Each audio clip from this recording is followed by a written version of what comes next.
So what happens to your family and your kids and all your stuff if you happen to die without a plan? Well, if you don't plan ahead of time, the state's going to decide for you, and that's likely not what you want. Hey, this is Travis Christiansen. I'm an estate planning attorney here in Southern Utah with offices in Hurricane and St. George.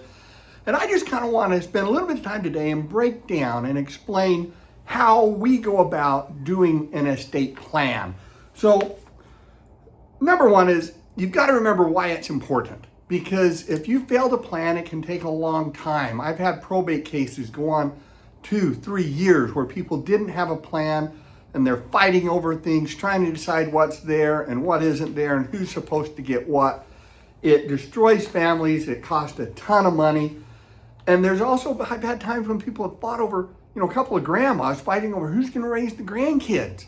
I mean, can you imagine a more heart-wrenching, gut-wrenching experience? So listen, estate planning is about love. It's about giving your family peace of mind and you having peace of mind knowing that if something were to happen to you, your kids are going to be taken care of, your family's going to be taken care of, and things are going to be done in a way that you want, not the way a judge wants. Now, that's why it matters. So here's the process. First thing we do is an initial consultation. We're going to sit down with you and talk to you and find out a little bit about kind of your goals. What do you want to accomplish? What's your family look like? Just that sort of thing. What's your history? Is this your first marriage, second marriage?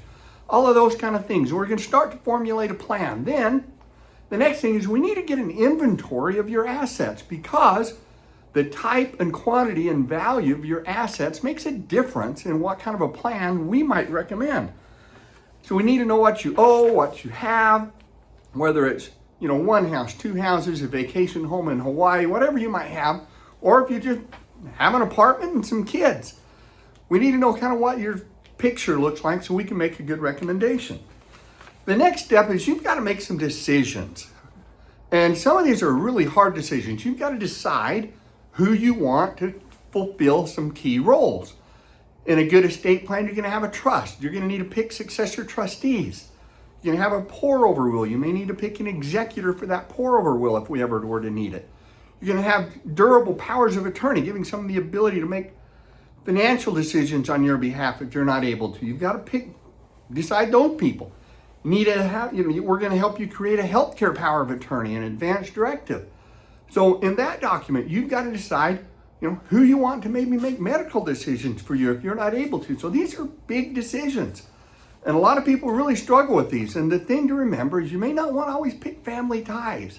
It could be a close friend. It could be, a trusted ecclesiastical person, a pastor, a priest, somebody. But you need to make those decisions, pick who you want to do that. And in some cases, there are professional companies that provide this service. And often we will call upon those companies to provide some of these services. So after we've got all of the information, you've made those decisions, and we decide on what plan we're going to put together for you. Now it's our job to start drafting those documents. Now in our office, usually staff will do a first draft, and then I'll do a second draft, and then some other staff will then kind of clean that up and format it for printing, and then we look at it and review it and customize it. And, we spend quite a few hours putting this together for you. Now, then the last thing is signing. Well, it's not the last thing. It's second or third to last thing. So then we have a signing meeting. Now, usually in our office, we block out 2 hours for this signing meeting. And here's why. We're going to give you printed copies of your documents. We want you to review those and read them and ask questions. This is your chance to try and understand the legalese and what all of it means. Now, we've gone through a lot of effort to try and format our documents so that they're easy for folks to understand, but there's still going to be questions.